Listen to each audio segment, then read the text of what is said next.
ये 13 दोष ऐसे हैं जिसके जीवन में होंगे तो उसको कभी शांति, कभी सुख, कभी ऐश्वर्य ये टिकेगा नहीं और दुर्गति निश्चित हो जाएगी।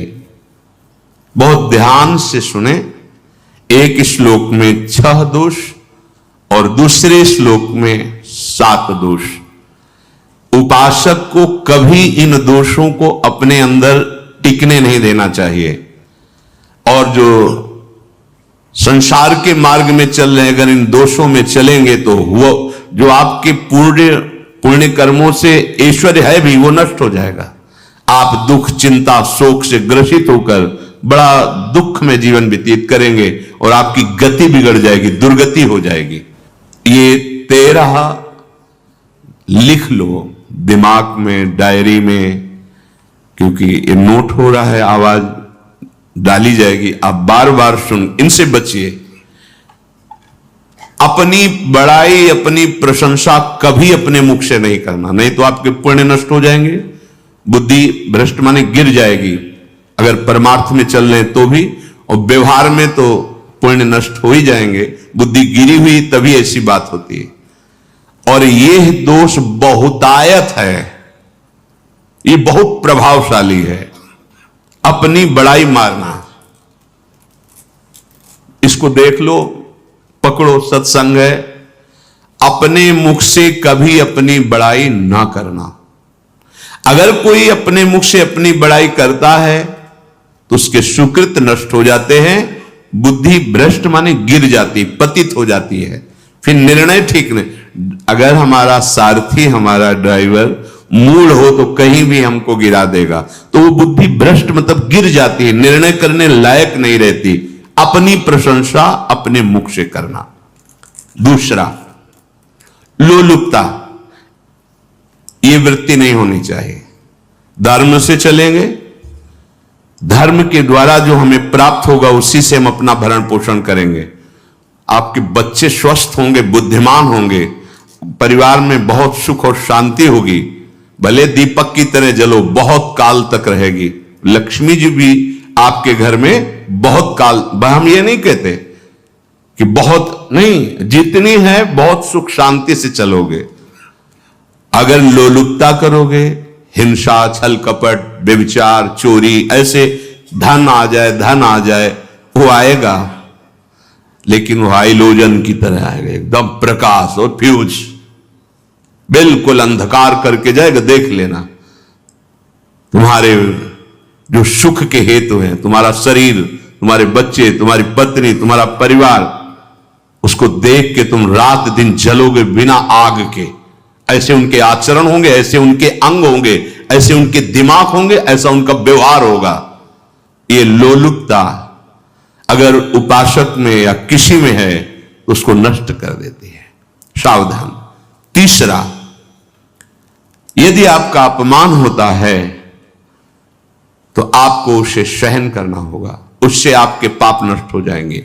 जो तनिक सा भी अपमान होने पर बहुत क्रोध करके दूसरे का अपकार करने लगता है, ये आपका पतन करा देगा, ये आपको फंसा देगा, हृदय जलेगा, अर्थव्यवस्था नष्ट होगी, पूरा परिवार दुखी होगा। जरा सा अपमान की संभावना में आप किसी से भी भिड़ गए, किसी से भी, वो ये प्रवृत्ति आपका पतन कर देगी। और अगर आप सह गए तो आपका सहना उसके लिए आग बन जाएगा। उमा क्षमा साप होते भारी, तुम्हें दंड देने की जरूरत नहीं, उसका एक कर्म ही उसे दंड दे देगा। आप शांत हो जाइए, आप सत्संगी हैं, आप शांत रहिए। चौथा, निरंतर क्रोध और उसका चिंतन। बैठे बैठे बस द्वेषियों का चिंतन ही हो रहा है, अंदर क्रोध का चिंतन और द्वेषियों का चिंतन ही हो रहा है। द्वेष भरी बातें, द्वेष भरे क्रियाएं, उन्हीं का चिंतन करके जलते रहना क्रोध से। उपासक को तो क्रोध करना ही नहीं चाहिए, बहुत शांत। ठीक है, अभ्यास में कभी क्रोध हो सकता है, उसको फिर समन करो, अंदर से प्रायश्चित, जैसा कि अब गलती हुई, आगे नहीं करेंगे। और व्यवहार में भी क्रोध को आप पीना सीखें। अगर बार बार आपका क्रोध प्रकट होता ही रहेगा, आपका स्वभाव बिगड़ जाएगा, आपके पुण्य नष्ट हो जाएंगे और आपका जीवन नष्ट हो जाएगा। देने वाला उतना दे देगा आपको, आनंदित रहो। पैसा खर्चा, सब पूरे जीवन का विध्वंस मचा दिया क्रोध ने। कहीं भी आप देखो, किसी से क्रोध करके देखो, फिर देखो तुम्हारा भजन चल रहा है, तुम्हारी वो आनंद वृत्ति है नहीं, जलोगे और वो जलन और गुस्सा दिलाएगी और वो बैठे बैठे जलोगे नहीं। ये क्रोध जो है, ये चाहे व्यवहार में हो चाहे परमार्थ में, दोनों की हानि करने वाला है। और आश्रित जनों की रक्षा ना करना। अगर कोई भाग कर आपके पास आ गया है, कोई पशु पक्षी या कोई मनुष्य, आपको चाहिए कि अब चाहे हमारे पहले प्राण जाएं, उसकी रक्षा करेंगे। सीवी जैसे तो कोई बिरले ही होते हैं, पर इतना जरूर ध्यान रहे, जैसे कोई पशु पक्षी किसी भय से आपकी सीमा के अंतर्गत आ गया है, अब उसकी रक्षा करनी है आपको। अगर आप स्वयं मार देते हैं या मरवा देते हैं, यह आपके सुकृत नष्ट कर देगा, यह आपकी दुर्गति का कारण बन जाएगा। और जो पाप कर्म उत्साहित होकर करते हैं, उपासक को तो बहुत सावधान रहना चाहिए, पर व्यवहार में भी जो नहीं करना चाहिए, अगर वो पाप कर्म आपके द्वारा मन में प्रेरित हो रहे हैं, संकल्प बन रहा है, क्रियाएं हो रही, दुर्गति पक्की, पुण्य नष्ट हो जाएंगे, दुख अशांति बढ़ती चली जाएगी, कभी शांति नहीं प्राप्त कर पाएंगे। ऐसा नहीं कि जो मन में आवे सो करें। पापाचरण निडर और उत्साहित होकर करना, अगर ऐसे लक्षण है, निश्चित दुर्गति होती है।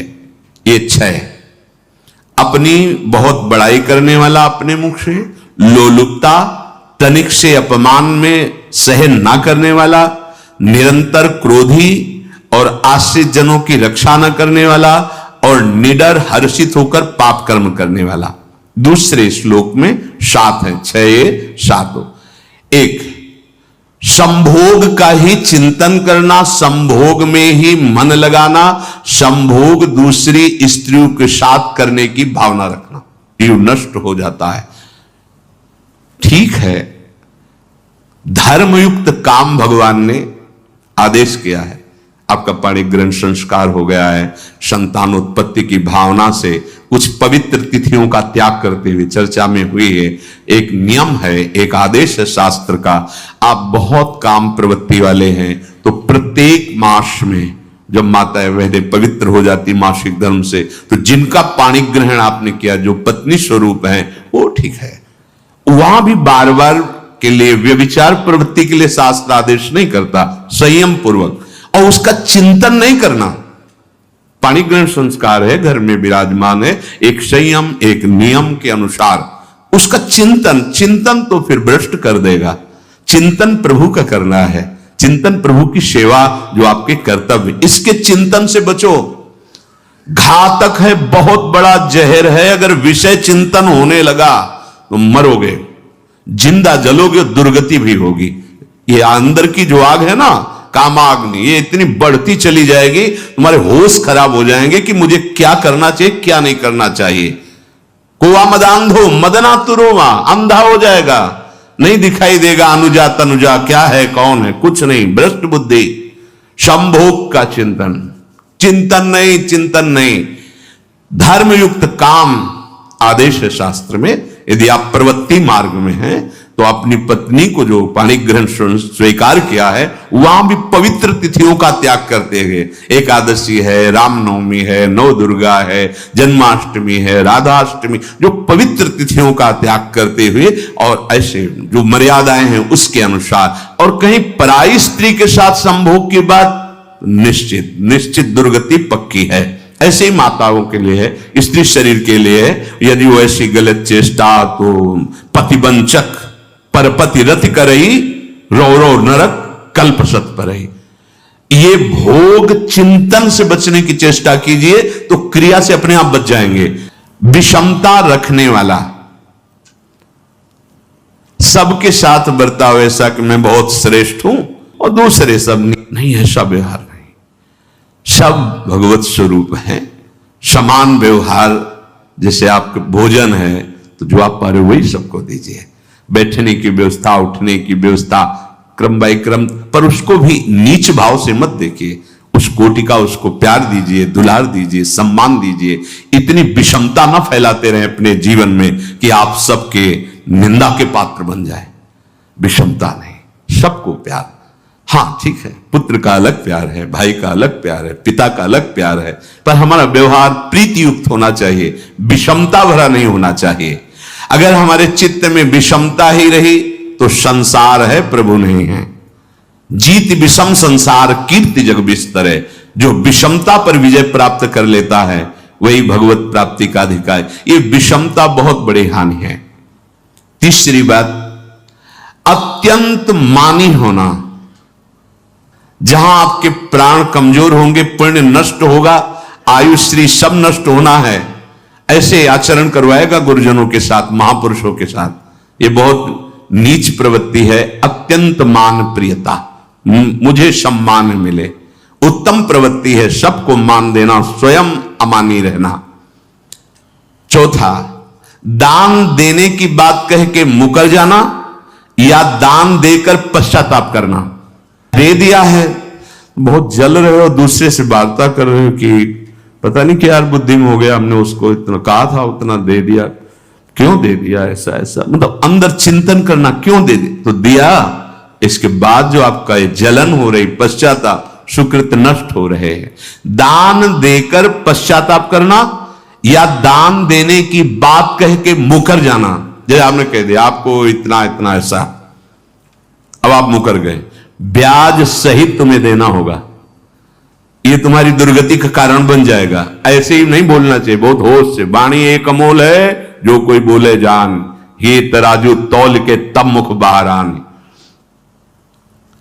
पांचवा, अत्यंत कृपण होना।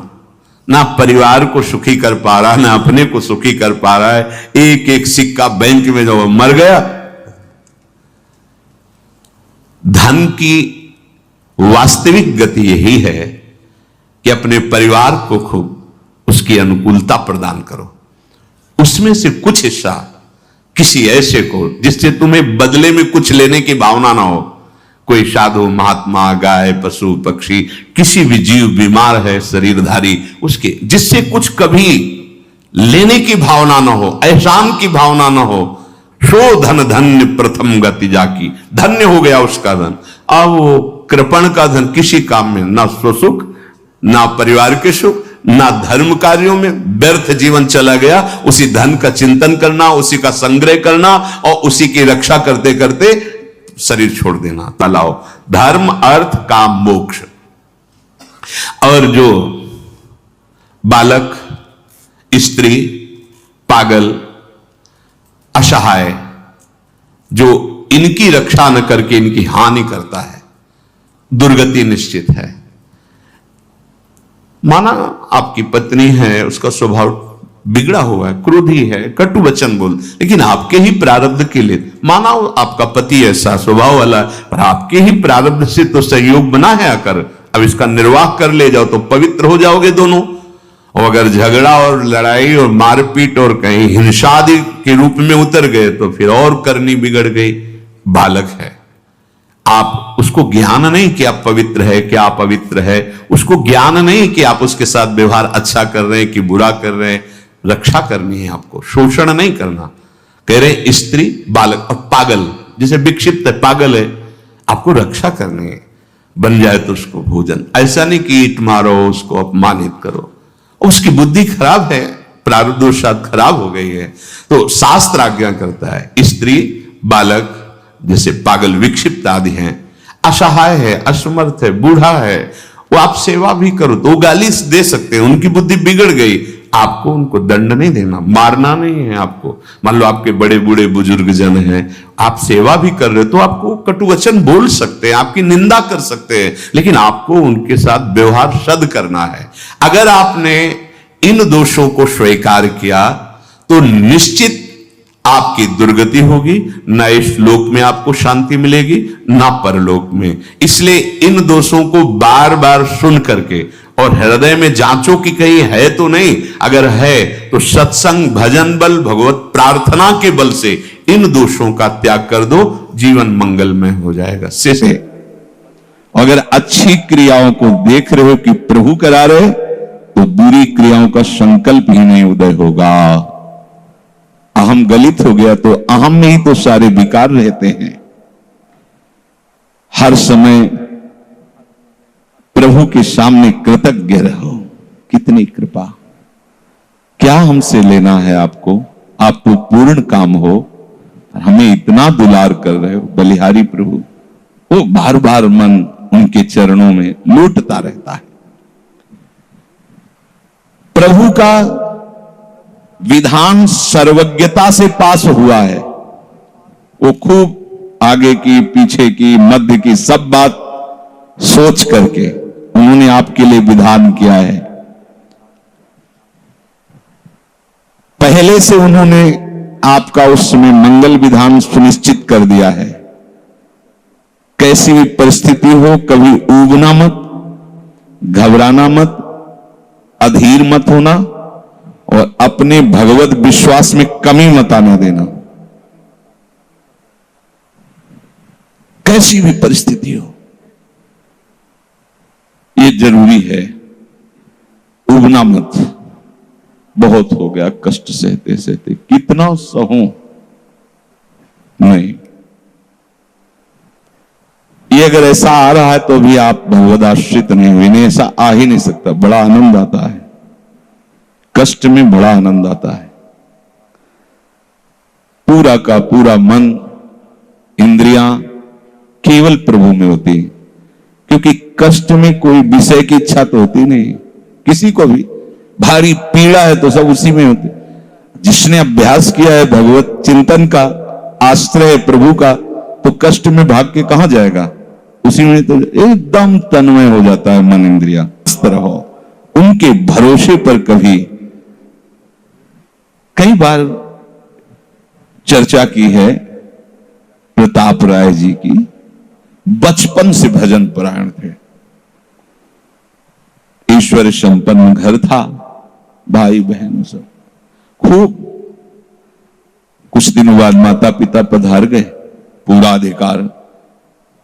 ऐसे भजन में डूबे रहते कि उनका व्यापार था कि जैसे कोई धन लेने के लिए आया तो उसके लिए कुछ गिरवी रखना होता था, आभूषण आदि, और जितनी आवश्यकता है आप धन ले जाइए, और जब धन मिल जाए तो ब्याज से ही तो उसमें रख जाना और अपना सामान ले जाना।